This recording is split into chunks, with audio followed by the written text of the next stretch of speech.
recent days, the United Nations, including the Secretary General, has been involved in multiple initiatives to avoid an escalation of the situation in the buffer strip in the Gergerad area and to warn against violations of the ceasefire and of the serious consequences of any changes to the status quo. The Secretary General regrets that these efforts have proved unsuccessful and expresses his grave concern regarding the possible consequences. Across to Washington, D.C. and speak to Kelvin Dark. He's the principal and co-founder of RC Communications, a branding and media relations firm. Welcome to the program. How likely is it that we'll see an escalation of this conflict? Now, as far as an armed escalation, I don't think that's likely. That just depends on, how far the Polisario Front wants to push this. But as far as an escalation of tensions, I expect that to continue simply because you only hear from the Polisario Front when they need attention, and escalation seems to be their preferred method to get the world to focus on this conflict that they're standing in the way of a resolution of. So escalation of tension, escalation of rhetoric from the Polisario, that will continue to go on. And Calvin, this is one of the world's longest simmering conflicts. It's rarely discussed. Why is that?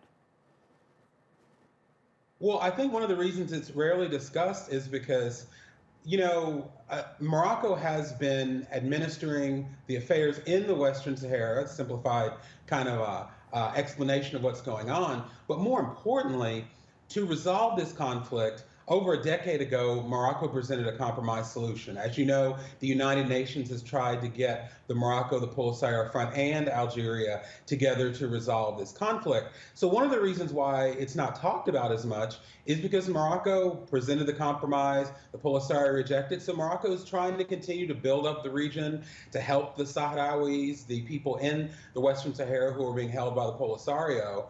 And they're trying to actually move forward. So that's why we don't see this until now, when there are escalations and provocations, because that's the only thing that the Polisario can do to get attention.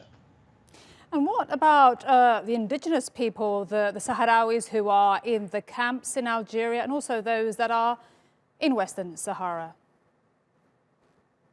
That's the unfortunate part, because in this whole discussion, not only between Morocco, Polisario, and Algeria, but around the world, here in the United States, the people caught in the middle are rarely the ones that are talked about. And I think that that's what our focus should be. We should look to see, are their rights being protected? We should be able to go into, we the international community, into these Polisario camps to see exactly what's going on. I think that the compromise solution that Morocco has put forward does address that, and they have offered autonomy. They have offered many things to give the Sahrawi refugees a chance. But until the conflict is resolved, or at least until all the parties come together to negotiate a compromise solution, it's not going to move. And the world's not going to know the real situation that these refugees are suffering in now.